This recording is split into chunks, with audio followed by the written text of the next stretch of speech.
As we move into the uterus, this is characteristically a pear-shaped organ that consists of a fundus, as we've indicated, that lies superior to the entrance sites of the oviducts, and a body that lies below their entrance points and continues down to the internal os that marks the transition between the body and the upper portion of the cervix.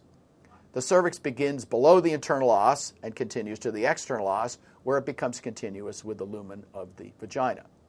Typically, the uterine wall is relatively thick and consists of 3 layers. It's almost completely lined by an outer mesothelium that forms a serosa. It has thick layers of myometrium that consists of smooth muscle, and an endometrium that has extensive branched glands and an epithelial lining that comprise the endometrium. Here in this histologic section, the arrow marks the line or the boundary between the myometrium to the left and the endometrium to the right. You can see simple tubular glands that are characteristically extending deep into the endometrial lining, and over to the far right is the epithelial lining of the uterine lumen.